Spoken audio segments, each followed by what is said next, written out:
J'ai actuellement en ligne de la TV internationale Dr Amr Hamed, le grand professeur de l'économie. Dr Amr Hamed, bonsoir. Vous êtes toujours le bienvenu sur NAL TV internationale. Toujours mon plaisir, Monsieur Hani. Merci beaucoup, Dr Amr Hamed, d'être avec nous à travers la ligne de la TV internationale. Ma question porte sur comment vous avez vu les différentes activités, les différentes activités qui ont été faites aujourd'hui matin, notamment avec plus de précision. Je parle de l'importance du suivi des mesures qui ont été appliquées à la suite des décisions du Conseil suprême de l'investissement de la part du Conseil de ministres pour éliminer les obstacles entravant les investissements égyptiens.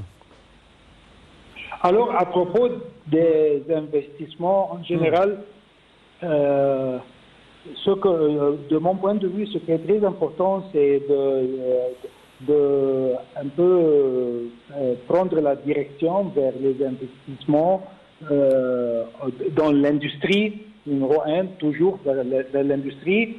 Et ce qui est très important ces jours-ci, c'est les activités touristiques aussi. Et je veux aussi jeter la lumière sur l'importance du développement des sources,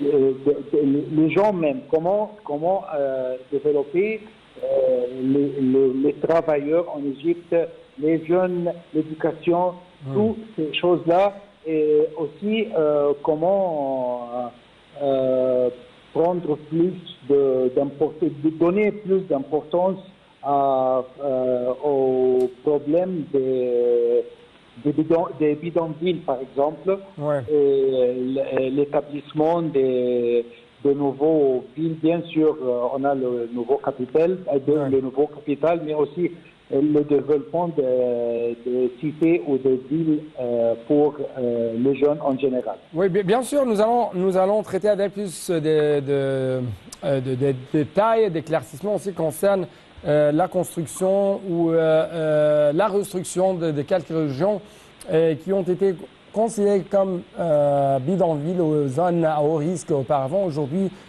sont devenues des zones distinguées. Mais justement, je parle de votre remarque et de votre observation concernant les étapes d'entreprise jusqu'à maintenant pour attirer plutôt de plus en plus le secteur privé dans les projets qui ont été construits ici en Égypte. Et je parle de ça à la lumière de ce suivi très étroit de la part du Conseil des ministres, de la part du Premier ministre personnellement, afin d'éliminer toute entrave, afin d'éliminer tout obstacle auquel sont confrontés les investisseurs en Égypte, et le secteur privé en particulier. Ce qui est très important, c'est d'appliquer d'une manière très pratique les décisions du Conseil suprême de l'investissement. Spécialement que maintenant, il y a déjà 10 ans qui sont passés depuis l'anniversaire du 30 juin. Ouais. Alors, ce qui est très important, c'est, comme je viens de dire, de comment développer, ou bien pas développer, mais donner plus de puissance aux activités, à la capitale administrative. Ça a commencé peut-être 7 mois, comme vous le savez, parce qu'il y a beaucoup d'activités du gouvernement qui ont déjà commencé à travailler du capital administratif. Donc de votre point de vue, ce transfert vers des sièges des ministères égyptiens va, si je peux dire, dynamiser un peu plus l'administration égyptienne, va éliminer un peu plus la bureaucratie dont souffre par exemple le cours des travaux ici en Égypte. C'est un bon point tournant pour les affaires en Égypte. Ok, alors si vous voulez, je veux clarifier un point ici. Si on parle du capital administratif, je ne veux pas qu'on bouge le gouvernement du Caire notamment si vous rappelez le Mugamma de Tahrir par exemple, complexe de Tahrir, on va aller au capital administratif. Ça, c'est pas le but. Parce que ce qui est très important, c'est comment établir un gouvernement qui est basé sur elle ne doit pas être centralisée, elle doit être décentralisée. Ça, c'est très important. Comment établir un système décentralisé des affaires gouvernementales. De rendre un peu plus dynamique le courant ou le cours des affaires en Égypte. C'est ça l'essence. Ce n'est pas seulement un transfert des sièges ou des organes et non pas un point tournant dans le domaine de processus des travaux et des affaires en Égypte.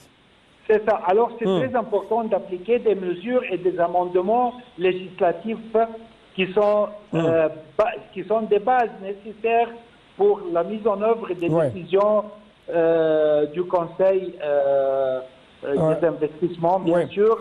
Comment encourager les investissements locaux et internationaux et de mettre fin à la bureaucratie et tous les concurrents du bureaucratie en général. Oui, toujours dans le cadre des activités du Premier ministre qui ont été faites aujourd'hui, c'est ces questions.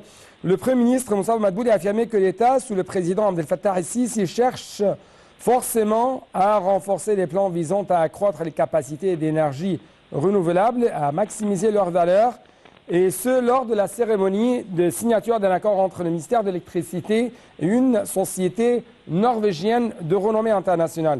L'accord signé au siège du Conseil des ministres de la nouvelle capitale administrative consiste à l'affectation d'une superficie de terre à la mise en place d'une centrale d'énergie éolienne d'une capacité de production de 5 MW à l'ouest de Soreg et d'un coût de 5 milliards de dollars. Le Premier ministre d'ajouter que ceci a pour objectif de diversifier les sources d'approvisionnement énergétique pour le processus de développement industriel, agricole et urbain afin d'aller de pair avec l'évolution mondiale en matière de changement climatique et d'orientation vers l'économie verte, et ce en collaboration avec le secteur privé et les expertises mondiales dans ce domaine. Donc, docteur, ma question porte sur, comme vous avez vu, il y a une sorte d'importance ou de priorité à accorder de la part de la direction politique égyptienne à l'égard de renforcement des plans visant à accroître les capacités d'énergie renouvelable. Comment vous trouvez l'importance d'avoir plus d'investissements étrangers dans le domaine d'énergie renouvelable ici en Égypte, et à quel point vous trouvez que c'est un domaine tout à fait attractif pour les investisseurs étrangers? Monsieur Hani, ça va nous prendre vers le commencement de ce discours.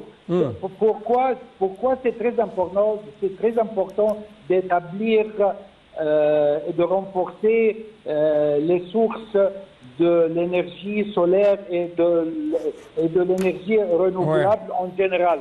Parce que c'est la seule manière d'établir une base industrielle très forte en Égypte, une base d'agriculture très forte en Égypte, une base même pour le secteur informatique aussi. Le tourisme aussi. C'est pour cela qu'on a besoin de tout le temps d'augmenter les sources énergétiques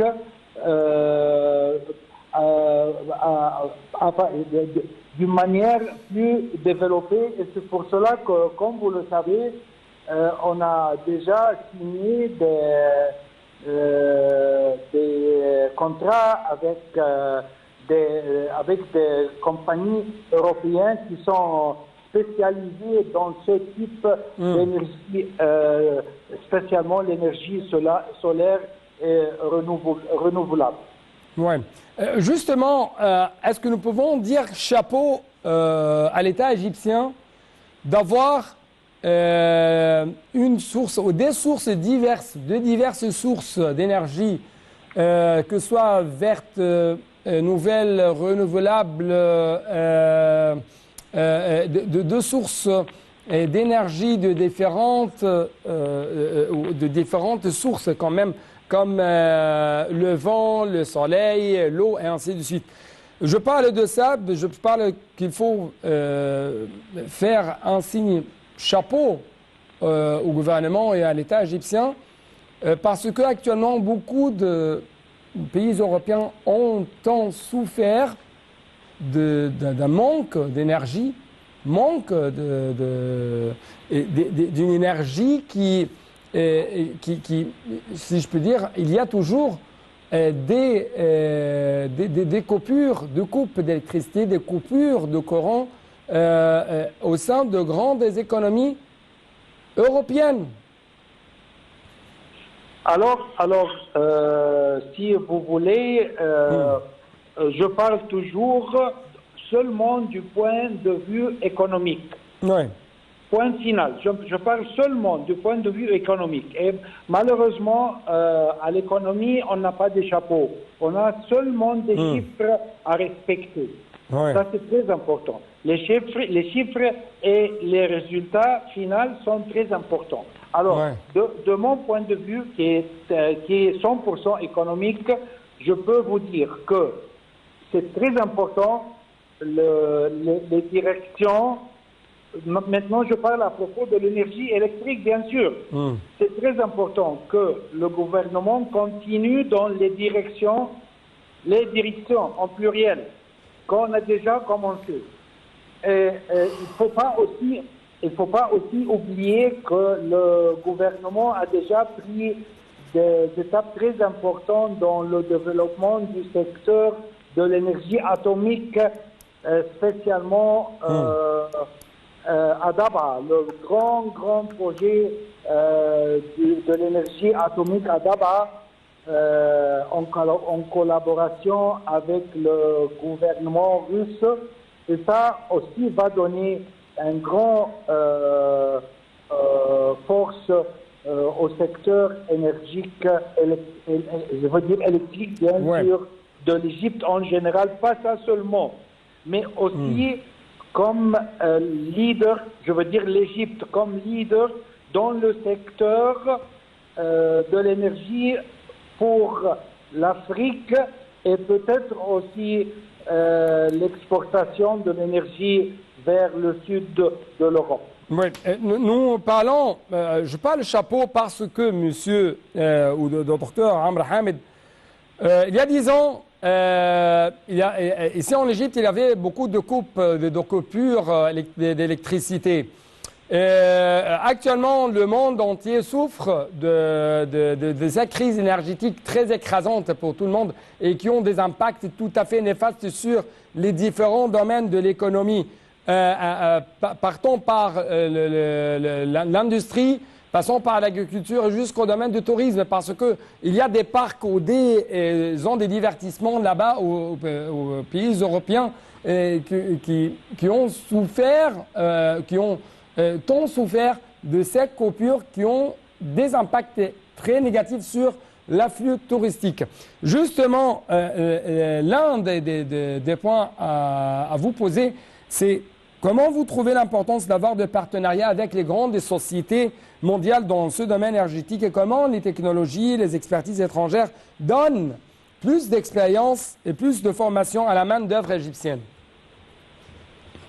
Alors, vous me coincez un peu pour parler d'un sujet que je le considère un sujet hors de l'économie, c'est la coupure de l'électricité pendant quelques années passées, plus qu'une dizaine d'années. Mais comme vous le savez, c'était si vous voulez, plus ou moins une conspiration contre l'Égypte, ces coupures d'électricité.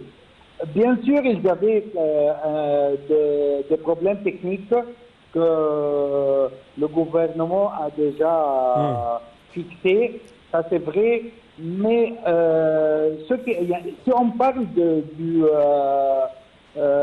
la situation, si vous voulez, contemporaine maintenant, je crois que c'est très important d'établir ces relations ces contrats avec les organisations internationales qui sont spécialisées dans les secteurs de l'énergie et de l'énergie solaire et de l'énergie renouvelable. Et comme je viens de parler aussi de l'énergie atomique, ça c'est très important bien sûr pour établir la confiance dans l'économie égyptienne. Parce que si on va établir la confiance et la stabilité, je répète encore une fois, la stabilité de l'économie, ça c'est la seule manière d'achever l'attraction des investissements internationaux. Ça nous mène à une autre question qui a été traitée aujourd'hui par le Conseil des ministres, ou plutôt une des activités qui a eu lieu aujourd'hui. Monsieur le Premier ministre Moustapha Madbouli a assisté au siège du gouvernement dans la nouvelle capitale administrative de l'Égypte à la signature de 2 contrats de partenariat pour la gestion et l'exploitation de 2 nouveaux hôtels au Caire. Ces 2 contrats ont été signés entre, bien sûr, l'un des, si je puis dire, l'un des représentants de l'une de grandes sociétés mondiales et le représentant du ministère du Logement et des Communautés urbaines et le directeur du développement d'un autre groupe en présence du ministre, un autre groupe bien sûr international ou mondial, en présence du ministre du Logement, Hassan El-Ghazar. En vertu de ces contrats de partenariat, ce groupe international gère et exploite 2 hôtels au Caire. Le premier dans la zone de Tour de Triangle de Maspero. Le second est se trouve dans un hôtel qui se trouve plutôt dans la zone de Sour Maghreb, sur le corniche du Nil. Le Premier ministre a salué la signature de contrats de partenariat pour gérer et exploiter ces 2 hôtels dans ces 2 zones inscrites autrefois comme zones à risque. Mais l'État y a fait des efforts sans précédent à encourager les grands hôtels internationaux à se présenter pour gérer et exploiter ces hôtels. Le chef du gouvernement a affirmé que le président Abdel Fattah al-Sisi avait une vision, une volonté politique qui suivait en permanence ce dossier de développement des habitants de bidonvilles qui se sont transformés grâce à ces efforts en zones civilisées distinguées, notant que l'expérience égyptienne dans le développement des zones à risque était devenue une source de fierté pour les Égyptiens. Donc, Monsieur notre invité de marque, Monsieur Amr Hamed, ma question porte sur comment vous avez observé les États plutôt comment vous avez observé les efforts de l'État égyptien dans la lutte contre les zones à haut risque et contre les bidonvilles en les transformant en des zones civilisées jusqu'à ce que aujourd'hui on parle des contrats avec 2 grandes sociétés d'hôtellerie pour mettre en place des hôtels dans ces zones qui ont, encore une fois, qui sont devenus plutôt aujourd'hui distingués, mais qui ont été autrefois à haut risque. Merci beaucoup, M. Hani, parce que vous avez venu encore une fois vers le sujet que je viens de notifier au commencement de notre dialogue aujourd'hui, c'est le tourisme, encore une fois. Le tourisme. Alors, c'est très important, bien sûr, d'établir des grands projets hôteliers avec le groupe Hilton, par exemple, dans ces locations. Ce qui est très important pour moi, c'est que comment, en même temps, encourager le secteur privé. Je répète encore une fois, le secteur privé. Ouais. Ça, c'est très important que ces projets, ces hôtels, on doit les encourager, bien sûr. On doit établir plus que 2 ou 10 ou 20 hôtels. On a besoin de plus que ça parce qu'on parle maintenant de 12 millions, disons, 12 millions de touristes par an en Égypte. Comment vous comparez ça avec 85 ou 90 millions quand on parle d'un pays comme l'Espagne, par exemple? Okay? De mon point de vue, je suis convaincu 100% que l'Égypte doit être un des plus grands 5 pays du monde du point de vue touristique. Ouais. Alors, on a besoin de plus que ça. Pas seulement de... Je suis très content pour ces contrats, spécialement qu'ils sont des grands contrats et avec les meilleures compagnies du monde. Ouais. Je veux dire des compagnies hôtelières comme le Hilton, par exemple. Mais ça, c'est pas suffisant. Franchement, c'est pas suffisant. On a besoin, et la seule manière d'agrandir ce secteur touristique est d'encourager 10 fois, pas seulement 10 fois, 100 fois, le secteur privé. Le secteur privé. Pourquoi? Parce que le tourisme n'est pas comme l'industrie. Quand on va parler des industries, spécialement les industries un peu compliquées, je suis toujours avec le gouvernement, avec le secteur public. Ouais. Mais quand on parle du tourisme, c'est le secteur privé qui va vraiment donner les forces à ce secteur, Docteur, à ce secteur très important. Oui, docteur Mohamed, je dois vous remercier infiniment pour de tels éclaircissements de votre part en ce qui concerne les activités ou les différentes activités qui ont pris place aujourd'hui pendant la réunion de ce Conseil de ministres égyptien au nouveau siège, à la nouvelle capitale administrative.